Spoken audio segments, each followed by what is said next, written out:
Okay जी, the service sector. अब service sector के बारे में हम बात करते हैं। इससे पहले हमने जो बात की थी that is about manufacturing businesses.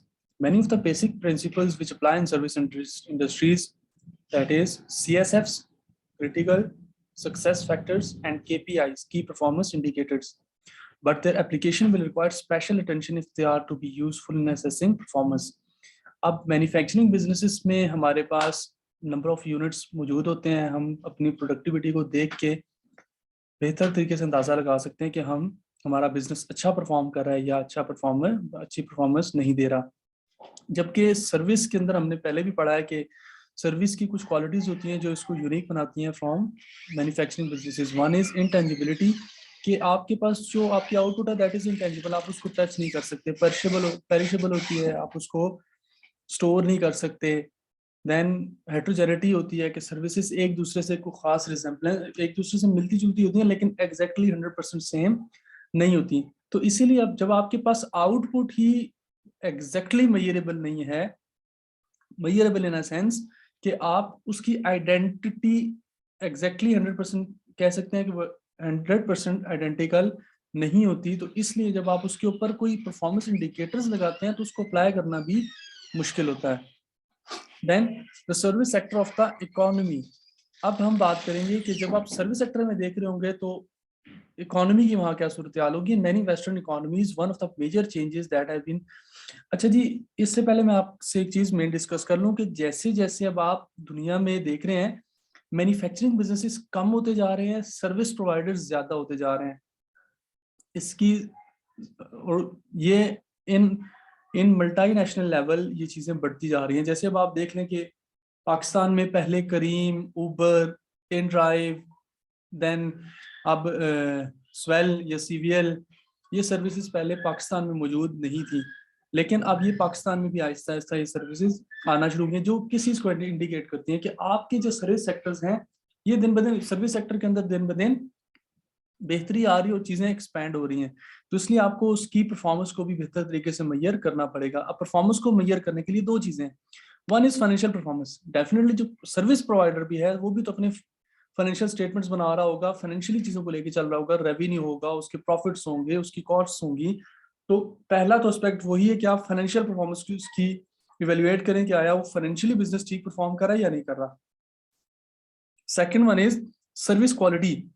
दूसरी चीज आप क्या देखेंगे, क्या एक बिजनेस, एक टैक्स कंसल्टेंसी फर्म अगर अपने कस्टमर्स को सर्विसेज प्रोवाइड कर रही है अबाउट टैक्स, तो क्या उसके कस्टमर सेटिस्फाइड हैं या नहीं। अब ये चीज आपको कैसे पता चलेगी, आप ये देखेंगे कि अगर वो 10 साल से ये काम कर रही है मार्केट के अंदर, तो उसके कितने ऐसे कस्टमर्स हैं जो लॉयल हैं उसके साथ, जो उसको छोड़ के नहीं गए, और फिर ऐसे कितने कस्टमर्स हैं जो पुराने कस्टमर्स ने रिकमेंड किए हैं। तो आपको यहाँ से सर्विस क्वालिटी पता चल जाएगी, क्योंकि अगर उसकी सर्विस क्वालिटी अच्छी होगी तो डेफिनेटली पुराने कस्टमर वो रिटेन कर सकेंगे और न्यू कस्टमर्स को अपनी तरफ अट्रैक्ट कर सकेंगे।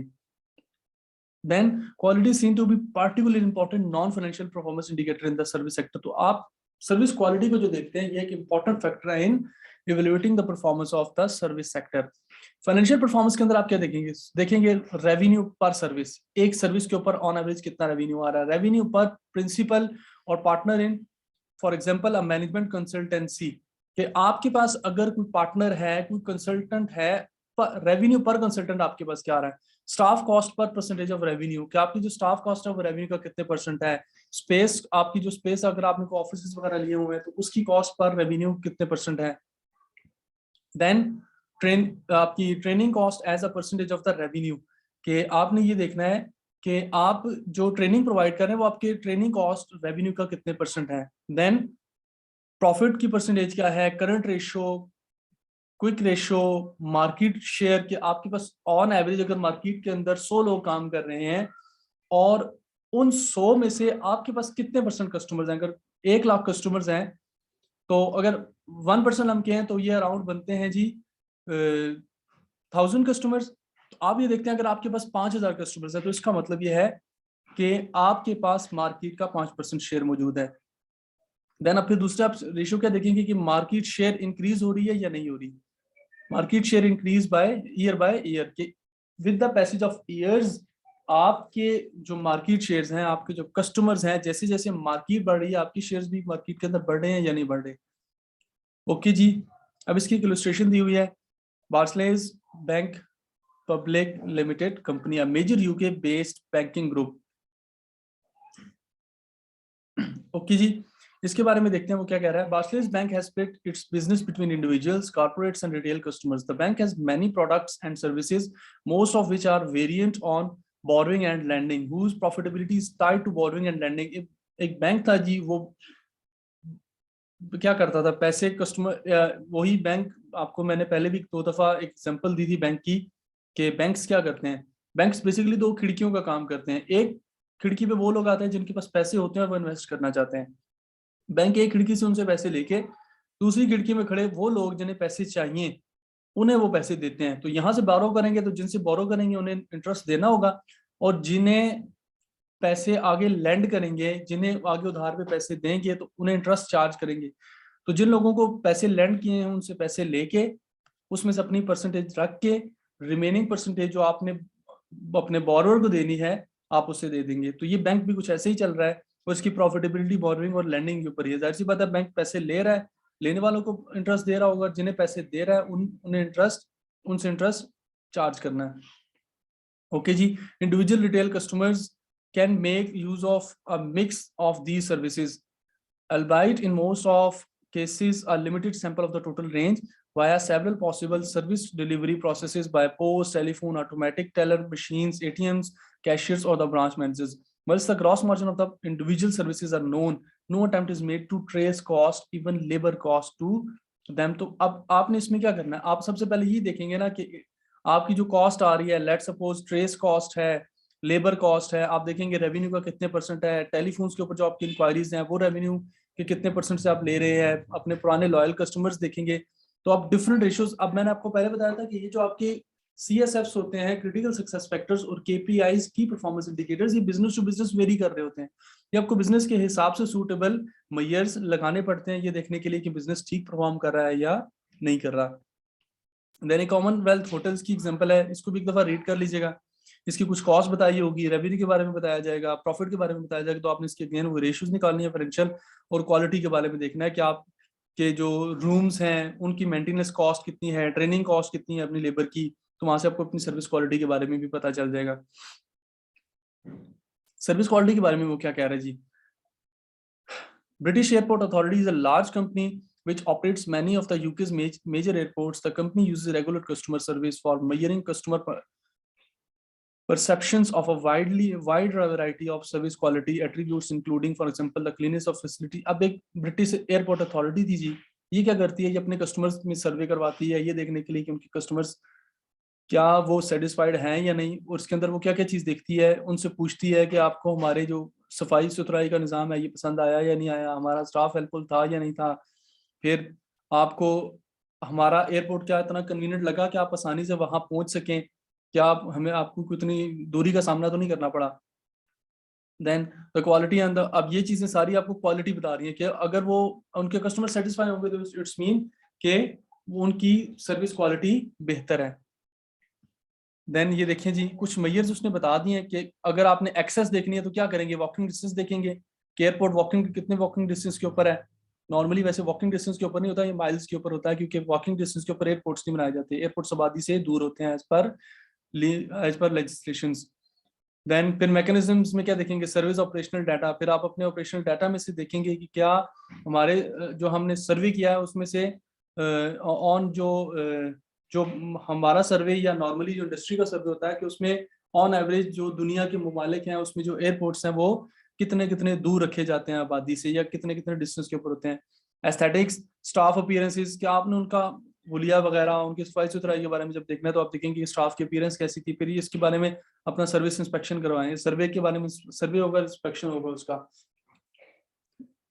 देन अवेलेबिलिटी, इक्विपमेंट अवेलेबल थे या नहीं थे, क्लीनलीनेस, एनवायरनमेंट एंड इक्विपमेंट के सफाई सुथराई के लिए क्या एनवायरनमेंट साफ सुथरा था, वहाँ पे सफाई सुथराई के इक्विपमेंट्स मौजूद थे या नहीं थे। Comfort, how it is, how crowded, comfort जाहिर सी बात है जहाँ जितना रश होगा वो जगह उतनी कंफर्टेबल तो नहीं कहलाएगी, तो इसलिए देखेंगे क्या प्रॉपरली सीटिंग अरेंजमेंट था या नहीं था। अगर नहीं था तो इसका मतलब है कि वो जगह कंफर्टेबल नहीं है। कम्युनिकेशन के लिए क्लैरिटी होनी चाहिए, आपके टैग्स लगे हो काउंटर्स के ऊपर, कस्टमर को ढूंढना ना पड़े कि इंटरनेशनल काउंटर कौन सा है, नेशनल आपका लोकल कौन सा है। तो इंटरनेशनल हो गया या डोमेस्टिक, देन इंटरनेशनल और दूसरा डोमेस्टिक। देन कॉम्पिटेंस, फिर स्टाफ कॉम्पिटेंस में देखेंगे क्या इतना आपका स्टाफ एफिशिएंट है कि जितने कस्टमर्स उनके पास आते हैं वो उनको प्रॉपर्ली डील कर पाते हैं नहीं कर पाते। तो ये सारी चीजें जी, courtesy, friendliness, reliability, responsiveness, security, ये सारी चीजें आपकी आ जाती हैं क्वालिटी मेजर्स के अंदर, जिनकी बेसिस के ऊपर आप क्वालिटी को मेजर कर सकते हैं। इंटरनल क्वालिटी के अंदर भी आप यही देखेंगे कि आपके बिजनेस के इंटरनल जो इन्वायरमेंट है उसकी क्वालिटी कैसी है, उसके लिए हम इंस्पेक्शन करवाएंगे, मॉनिटर करवाएंगे, सर्विस के प्रोसेस को देखेंगे, अपनी देखेंगे कि जो आपकी वेस्टेजेस हैं, लीड टाइम है, उन चीज़ों को आप मॉनिटर करेंगे तो आपको अपनी इंटरनल क्वालिटी के बारे में पता चलेगा। Not for non profit seeking and public sector organisation. अब बात करेंगे जी उन बिजनेसेस, उन ऑर्गेनाइजेशंस के बारे में जिनका मकसद प्रॉफिट कमाना नहीं होता। अगर आप में से कुछ किसी सरकारी स्कूल से पढ़ा तो उसको बेहतर पता होगा कि सरकारी स्कूल का काम, सरकारी स्कूल में कितनी 100-200 रुपया फीस हुआ करती थी, और उनका काम बच्चों को पढ़ाना था और एक बेहतर मुस्तकबिल, क्योंकि हुकूमत के मंशूर के अंदर होता है कि लोगों को बेहतर तालीम दी जाएगी इन अ रीजनेबल कॉस्ट। तो अब उनको बजट गवर्नमेंट की तरफ से मिल रहा होता है, वो उसके अंदर गुजारा कर रहे थे। फीस तो बरानाम इसलिए होती है कि ताकि लोग एक सिस्टम के साथ जुड़े रहें। तो अब जो नॉन प्रॉफिट ऑर्गेनाइजेशंस होती हैं उनका काम पैसे कमाना नहीं होता। पब्लिक सेक्टर ऑर्गेनाइजेशंस में भी उनका मेन पर्पस लोगों को सर्व करना होता है, उनका काम प्रॉफिट अर्न करना नहीं होता। अब नॉन प्रॉफिट ऑर्गेनाइजेशन के अंदर आप एग्जांपल ले सकते हैं किसी एनजीओ की, जिसको नॉन गवर्नमेंटल ऑर्गेनाइजेशन भी कहते हैं। एनजीओ आप देखिए जगह जगह पे लोगों की हेल्प कर रही होती हैं, तो वो लोगों की हेल्प इसलिए नहीं करता कि उनको प्रॉफिट्स मिलेंगे, वो अब डिफरेंट एजेंडाज के ऊपर काम कर रहे होते हैं। That is not included in our topic और कोर्स ऑफ द सिलेबस, तो उसको बाद में फिर कभी देखेंगे। तो नॉन प्रॉफिट ऑर्गेनाइजेशंस के अंदर वो ऑर्गेनाइजेशंस आती हैं जो प्रॉफिट के लिए काम नहीं कर रही थी। उनका काम नॉर्मली ये होता है कि सोसाइटी को बेहतर करना और इस तरह के रीजनेबल मेजर्स लेना। अब इसमें देख लें ऑब्जेक्टिव्स क्या क्या हैं जी। पहला है चैरिटीज। अगर कुछ चैरिटीज आप देख लें, आजकल वैसे भी चैरिटीज का बड़ा दौर है, हर स्टूडेंट, हर वॉलंटियर की कोशिश होती है वो किसी चैरिटी का हिस्सा बने। तो चैरिटीज भी नॉन प्रॉफिट ऑर्गेनाइजेशंस के अंदर आती हैं। देन प्रोफेशनल इंस्टीट्यूशंस हो गए, जैसे एसीसीआई ये क्लेम करता है जी कि वो एक नॉट फॉर प्रॉफिट ऑर्गेनाइजेशन है, हालांकि उनका जो टर्न हो रहा है वो in hundred of thousands pounds के अंदर है। तो इसलिए आप भी ये कंसिडर करें कि ACCI is a professional institution and it is not for profit organization. Educational establishments, government bodies, although यहाँ पे प्राइवेट सेक्टर की बात नहीं हो रही, अगर आप बेसिकली उनका एजेंडा देखें तो उसमें वो आपको ये नहीं कह सकते कि हम यहाँ प्रॉफिट्स के लिए बैठे हुए हैं, आपको ये कहेंगे हम गुड क्वालिटी, आपको गुड क्वालिटी ऑफ एजुकेशन आपके बच्चों को प्रोवाइड करेंगे, उन्हें एडिकेट सिखाएंगे and blah blah. The problems of output measurement. अब जाहिर सी बात है ये जितनी चीजें भी हमने ऊपर पढ़ी हैं 3-4 किस्म की, इनकी आउटपुट एग्जैक्टली मेजर नहीं की जा सकती। गवर्नमेंट बॉडीज में अगर मैं किसी गवर्नमेंट हॉस्पिटल की बात करूं तो आप वहां पेशेंट को कैसे नापेंगे? किसी पेशेंट को बुखार होता है, किसी को फ्लू होता है, किसी को एजमा होता है, किसी को कैंसर होता है, किसी को लीवर का मसला है, किसी को किडनी का प्रॉब्लम है। तो ये सारी चीजें आप कोई एक आउटपुट स्पेसिफिकली नहीं बना सकते। तो वहां पर आपको कुछ ऑन एवरेज, ऑन एग्रीगेट कुछ फैक्टर्स रखने पड़ते हैं जिनकी बेसिस के ऊपर आप एवेल्युएट करते हैं कि हम अब इस बिजनेस को कैसे एवेल्युएट करें। अब जैसे उसके बारे में वो कह रहा है, first of all is value for money, VFM, कि आपने जो पैसे लगाए हैं क्या उन पैसों के मुताबिक कोई रीजनेबल काम हुआ है या नहीं हुआ। The value for money concept has been developed as a useful means of assessing performance in our organization, not seeking profit. वो ऑर्गेनाइजेशंस जो प्रॉफिट अर्न करने के लिए नहीं होती, आप वहां पे VFM लगाते हैं और VFM आपको एक बेहतर अंदाजा दे देता है वहां पे कि क्या आपने जो रिसोर्सेज लगाए हैं वो ठीक तरीके से इस्तेमाल हुए हैं या नहीं हुए। उसमें पहला क्या, economy, measures the relationship between the money spent and the inputs. Are those resources used the cheapest possible? जाहिर सी बात है, आप किसी गवर्नमेंट हॉस्पिटल में मेडिसिन लेने के लिए जाएंगे तो वहां पे वो आपको कोई इंपोर्टेड मेडिसिन नहीं देंगे, वहां पे वही इनकी कोशिश होगी 2-4 गोलियां दे के कोई इंजेक्शन लगा के आपको एक प्रिस्क्रिप्शन बना के घर भेज दिया जाए। क्यों? क्योंकि उनके पास इतने फंड्स नहीं। अगर वो हर बंदे को इंपोर्टेड मेडिसिन देना शुरू कर देंगे तो वो तो साल का बजट महीना भी नहीं चलेगा उनका। तो इसलिए आपने ये देखना है कि जो चीजें खरीदी गई हैं क्या वो अपनी चीपेस्ट क्वालिटी के ऊपर खरीदी गई हैं या नहीं खरीदी गई। Then efficiency, the maximum output being achieved from the resources used, क्या जो रिसोर्सेज हमने इस्तेमाल किए हैं उनसे मैक्सिमम आउटपुट अचीव किया या नहीं की। उसी हॉस्पिटल के अंदर अगर एक डॉक्टर की कैपेसिटी है दिन में 50 पेशेंट्स को चेक करने की, और आपने स्टैंडर्ड सेट किया हुआ कि ये 50 पेशेंट बड़े आराम सुकून से 8 घंटे की शिफ्ट के अंदर डॉक्टर चेक कर सकता है, तो अब आप उसको रीजनेबल मेजर में लेके आ सकते हैं ना, ये देखने के लिए क्या उसने 50 पेशेंट चेक किए। अगर 50 चेक किए हैं या उससे ज्यादा चेक किए तो उसका मतलब है अपनी कैपेसिटी के मुताबिक काम कर रहा है या उससे बढ़ के काम करने की कोशिश कर रहा है। लेकिन अगर उसने दिन में 10 पेशेंट या 15 पेशेंट चेक किए हैं तो इसका मतलब है कि आपकी एफिशिएंसी ठीक नहीं है। आपने जो 8 घंटे का उसे पे किया उसने उसके मुताबिक काम नहीं किया। Effectiveness links outputs and with objectives. To what extent the objectives generated achieve the objective of the organization? Ultimately, government hospital का काम क्या होता है कि लोगों को सेहत की बेहतर सहूलियात फराहम करना। एट द एंड पूरे साल बाद जब उस ऑर्गेनाइजेशन का ऑडिट होगा तो वहां से यही देखा जाएगा कि कितने पेशेंट्स पूरे साल भर में हॉस्पिटल में आए थे, उनमें से कितने लोग सेहतयाब होकर हॉस्पिटल से अपने घरों को गए हैं, कितने लोगों की डेथ्स हुई हैं, कितने लोगों को प्रॉपरली ट्रीट किया गया है, और कितने लोग ऐसे थे कि जिनका एडमिशन ही नहीं हो पाया या अगर हुआ है तो इनिशियल स्टेज में से उन्हें फारिग कर दिया गया है। तो यहाँ से आपको इफेक्टिवनेस पता चलेगी कि एक हॉस्पिटल इफेक्टिवली काम कर रहा है या नहीं कर रहा। ठीक है जी, इसको एक दफा रीड कर लीजिएगा। और देन इलस्ट्रेशन है इसकी, हॉस्पिटल्स के बारे में उन्होंने बताया हुआ है, इसकी इकोनॉमी, एफिशिएंसी, इफेक्टिवनेस, इसको एक दफा गो थ्रू कीजिएगा। कॉलेज के बारे में वो बता रहा है, comparing the standard cost of tutors with the actual cost of the tutors. Economy ना जाहिर सी बात है, आपने कहा था कि एक टीचर को लेट सपोज $100 आपने देने हैं वीक के, तो महीने में $400 अगर आपने देने थे तो क्या आपने 400 दिए हैं या 500 दिए हैं या 300 दिए हैं, तो ये आप इकोनॉमी की मेजर कर रहे होंगे। इसको एक दफा प्रॉपरली रीड कीजिएगा, सुकून से आपको ये चीजें बहुत आसानी से समझ आ जाएंगी। Cost control and cost reduction, अब दो चीजें होती है, एक होता है कॉस्ट कंट्रोल, एक होता है cost reduction. Cost control involves the setting of targets for cost centres managers and then monitoring performance against those targets. Cost control के अंदर क्या होता है, आप एक टारगेट सेट कर देते हैं अपने ऑर्गेनाइजेशन में, मैनेजमेंट को ये बता देते हैं कि एक यूनिट जो आपने 100 का बेचना है या आपने 70 का हर हाल में बना के देना है। अब उनकी जिम्मेदारी है कि वो 70 के अंदर बना के दें। अब आप क्या कर रहे हैं कि वो, उनकी कोशिश क्या होगी कि अब ये 70 या उससे कम में बने, तो ये कॉस्ट को कंट्रोल किया जा रहा है। अगर कॉस्ट 70 से ऊपर जा रही है तो उनकी कोशिश होगी कि ये इसको 70 तक लिमिट आउट करें। जबकि कॉस्ट रिडक्शन में क्या होता है, cost reduction is a reduction in unit cost of goods or services without impairing suitability for the use intended, without reducing value to the customer।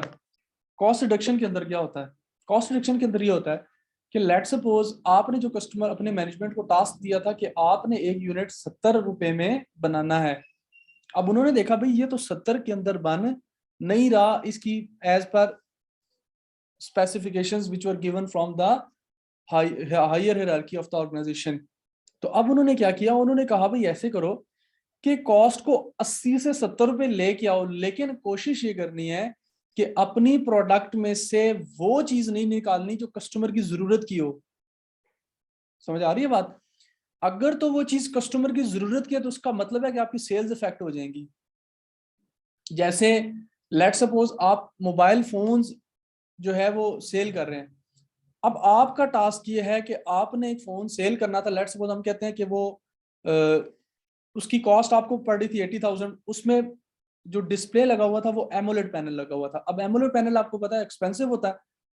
Management ने सोचा कि डिस्प्ले तो एमोलेड भी है और डिस्प्ले एलसीडी भी है, तो उन्होंने कहा कि एलसीडी पैनल लगा देते हैं, लेकिन उसमें हम रिफ्रेश रेट 60 हर्ट्ज के बजाय 120 हर्ट्ज रख देते हैं, तो हमें कॉस्ट कंपैरेटिवली हमारी कॉस्ट मिनिमाइज हो जाएगी। कस्टमर की भी कोशिश होगी कि वो इसके ऊपर गुजारा करेगा, क्योंकि उसको आइडिया होगा कि ये कॉस्ट जितने में कंपनी जितनी कॉस्ट में ये कंपनी प्रोडक्ट दे रही है इतने में कंपेटिटर्स नहीं दे रहे, तो अल्टीमेटली कस्टमर आपका दूसरी तरफ मूव ऑन नहीं करेगा। तो रिडक्शन के अंदर क्या होता है कि जो कस्टमर की बेसिक जरूरियात होती है ना, आप अगर उनमें से कोई चीज निकाल देंगे तो कस्टमर आपसे वो चीज नहीं लेगा। लेट सपोज आप ये कहते हैं कि आपने क्या किया, आपने कहा जी ऐसे करते हैं कि हम 128 GB की स्टोरेज थी उसके अंदर, हम उसमें 64 लगा के भेज देते हैं, कॉस्ट आराम से 80 से 65 पे आ जाएगी। लेकिन जब कस्टमर ये देखेगा कि भाई नॉर्मली फोन ही मार्केट के अंदर 128 GB आ रहे हैं, और कस्टमर यूज भी अब नॉर्मली हर कस्टमर की आदत है मिनिमम कि वो 128 GB का फोन प्रेफर करता है अगर वो 60-70 हजार रुपए का फोन ले रहा है। तो अगर आप उसमें से वो 128 GB निकाल के 164 लगा देंगे तो अल्टीमेटली वो वैल्यू एडिंग एक्टिविटी थी, आपने उसको निकाल दिया। ऐसी एक्टिविटी जिसकी वजह से आपकी प्रोडक्ट में वैल्यू ऐड हो रही है उसको वैल्यू एडिंग एक्टिविटी कहते हैं या वैल्यू एडिंग फंक्शन कहते हैं।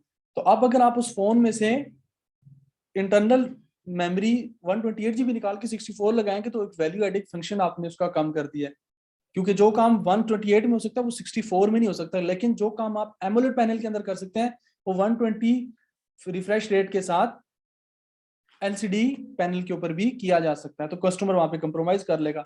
तो कॉस्ट रिडक्शन के अंदर क्या होगा कि आप अपने कस्टमर की नीड्स को देखेंगे, उसकी जरूरत की कोई चीज आपने नहीं निकालनी, और एक्स्ट्रा अगर कोई चीज आपने डाली हुई थी तो उसकी वजह से अगर कॉस्ट बढ़ रही है तो आहिस्ता आहिस्ता उन चीजों को निकालना शुरू कर दें। देन कॉस्ट रिडक्शन टेक्निक्स के अंदर क्या होता है जी, वैल्यू एनालिसिस एक पहली टेक्निक है। Value analysis is systematic examination of factors affecting the cost of a product और services in order to advise mean of the achieving the specified purpose most economically at the. Value analysis technique के अंदर हम सिर्फ ये देखते हैं कि हमने जो प्रोडक्ट बना के अपने कस्टमर्स को दी है उसमें कस्टमर की डिमांड क्या है, उसकी इकोनॉमिकल यूज क्या है, और फिर उसमें हम उसकी क्वालिटी को और रिलायबिलिटी को देखते हुए कोशिश ये करते हैं कि मिनिमम कॉस्ट के अंदर हम इस चीज को प्रिपेयर करें। वैल्यू एनालिसिस की सिंपल सी ये टेक्निक है, इसको एक दफा आपने गो थ्रू करना है। Value analysis is a method of improving profitability to. अब जाहिर सी बात है जब आप वैल्यू एनालिसिस यूज करेंगे तो बेसिक नीड्स के ऊपर फोकस करेंगे, कस्टमर की कॉस्ट को रिड्यूस करेंगे। जब कॉस्ट को रिड्यूस करेंगे तो अल्टीमेटली आपका प्रॉफिट इंप्रूव हो रहा होगा। ये देख लें, अब दो चीजें होती हैं जी, one is esteem value and one is utility value and second is esteem value. Utility value क्या होती है? यूटिलिटी वैल्यू वो होती है जो जरूरत की चीज होती है। जैसे आपके यहाँ यूटिलिटी स्टोर्स होते हैं, वहां पे आपको कोई गाड़ियां नहीं मिलती, यूटिलिटी स्टोर्स पे आटा, दाल, चावल, घी, दालें, ये चीजें वगैरह सब मिल रही होती हैं। एस्टीम वैल्यूज के अंदर क्या होता है? एस्टीम वैल्यूज वो होती हैं जो आप अपनी प्रोडक्ट के ऊपर, लेट सपोज आप कोई कार मैन्युफैक्चर कर रहे हैं, या अब वही मोबाइल फोन के अगर एग्जांपल ली जाए तो मोबाइल फोन के ऊपर आपने एक्स्ट्रा कोई पैटर्न्स डाले हुए थे, या उसके साथ एक्स्ट्रा कोई आपने वो डाल दिया, केस वगैरह डाल दिया एक्सपेंसिव किस्म का, तो ये वो चीजें थी, या कोई की चेंज वगैरह आपने फोन के अंदर डाल के कस्टमर्स को देना शुरू कर दिया उन्हें खुश करने के लिए, तो ये सिर्फ खूबसूरती बनाने के लिए चीजें थी, इसका यूजेज के ऊपर इफेक्ट नहीं पड़ रहा होता। तो एस्टीम वैल्यूज के अंदर वो चीजें आती हैं जिससे आपकी यूजेज इफेक्ट नहीं हो रही होती, सिर्फ क्या हो रहा था, ब्यूटी या उसकी क्राफ्ट्समैनशिप वगैरह इंप्रूव हो रही होती है। देन आप क्या करते हैं जी, वैल्यू एनालिसिस मेथड के अंदर सबसे पहले आप ये देखते हैं रिक्वायरमेंट्स क्या है कस्टमर की, स्टेप 1 के अंदर। स्टेप 2 के अंदर क्या देखते हैं, अल्टरनेटिव्स क्या क्या है। आपने अगर मटेरियल खरीदना है तो कहाँ कहाँ से मिल सकता है और किस किस क्वालिटी का मटेरियल मिल रहा है, जो कस्टमर का आपको रिक्वायर्ड है वो मटेरियल आपको कितने में मिल सकता है मिनिमम। देन इसमें देख लेना डिफरेंट अल्टरनेटिव्स के अंदर क्या है, material, labour, other factor, other आपके फैक्टर्स, कुछ भी हो सकता है जी जिसकी वजह से आप अपनी कॉस्ट को रिड्यूस कर सके। आपने वो इनिशियली वो फैक्टर उठाना है, उसके डिफरेंट अल्टरनेटिव्स देखने हैं, फिर उसको कंसिडर करना है। देन ऑथराइज एनी प्रपोजल्स, आपने क्या करना है, स्टेप 2 के अंदर जो आपके पास प्रपोजल्स होंगे, 3 में उसको ऑथराइज कराना है, 4 में उसको इंप्लीमेंट करवाना है, और 5 में उसका फीडबैक लेना है, क्या ये टेक्निक या जो आपने टेक्निक इंप्लीमेंट करवाई है ये ठीक इंप्लीमेंट करवाई है या नहीं करवाई। Then value engineering, a useful principle which can be employed in a target costing context is that of that of value engineering। ये कोर टेक्निक है जिसकी वजह से हम कॉस्ट को रिड्यूस कर सकते हैं। इसमें फर्स्ट ऑफ ऑल क्या कह रहा है जी, it takes the approach of value analysis right back to the design stage of the business process। Value engineering attempts to design the best possible value at the lowest possible cost into a new product। This cost then be used in a target costing system। Value engineering normally वहां पे इस्तेमाल होती है जब आपको नया product design कर रहे होते हैं और वहां पे आप कोशिश करते हैं कि ये प्रोडक्ट मिनिमम कितनी कॉस्ट के अंदर बनाया जा सकता है। इस प्रोसेस को कहते हैं वैल्यू इंजीनियरिंग। सबसे पहले इसका आपका स्टेप होता है that is work study. Work study is systematic examination of method of carrying out activities in order to improve the effective use of resources to set up standards of performance for activities carried out। इसके अंदर आप क्या करते हैं, simply ये देखते हैं कि लेबर कितने का लगना चाहिए, मटेरियल कितने का लगना चाहिए, ओवरहेड्स कितने के आएंगे, फिर आपने उसके अल्टरनेटिव से बेस्ट अल्टरनेटिव चूज करना है कि भाई हाँ इतनी लेस मिनिमम कॉस्ट के अंदर ये काम हो सकता है। इसके अंदर क्या होता है जी, there are 2 areas of work study। पहला है method study, the analysis of current and new work methods to enable more effective techniques to be used and to reduce cost. आपने ये देखना कि आप अभी किस मेथड के ऊपर काम कर रहे हैं, और सेकंडली आपने अगर कोई न्यू वर्क मेथड एम्प्लॉय करना है तो उसका क्या तरीकाकार है, और अगर उसको आप एम्प्लॉय करेंगे तो क्या वो इफेक्टिव टेक्निक है या नहीं, और उसकी वजह से आपकी कॉस्ट कम होगी या नहीं होगी। अगर कॉस्ट बढ़ रही है तो आप न्यू अल्टरनेटिव की तरफ नहीं जाएंगे। Work measurement, identify the time it should take to complete a specific task by an experienced and qualified member of staff. फिर वर्क मेजरमेंट, आप एक क्वालिफाइड एक्सपीरियंस स्टाफ मेंबर को उठाएंगे, उससे वो काम करके देखेंगे कि क्या ये काम रीजनेबली कितनी कॉस्ट के अंदर किया जा सकता है। तो ये 2 स्टेप्स हैं जी आपके पास वर्क स्टडी के। वन इज मेथड स्टडी, आप मेथड स्टडी देखेंगे, पर दूसरा वर्क मेजरमेंट, आप ये देखेंगे कि आपने मेथड ठीक अप्लाई कर दिया, आप अपना कुछ स्किल्ड लेबर या क्वालिफाइड लेबर या एक्सपीरियंस लेबर को बुलाएंगे, उससे वो काम करके देखेंगे कि या ये on as an attainable standard ये काम कितने में किया जा सकता है। इसके कुछ ऑब्जेक्टिव हैं जी। फर्स्ट वन इज कि to analyse the present method of doing job systematically in order to develop a new and better method, कि आपने ये देखना है कि आप करंटली किस मेथड के ऊपर काम करें और इसका बेहतर तरीकाकार क्या हो सकता है। Then to develop, just a second ji,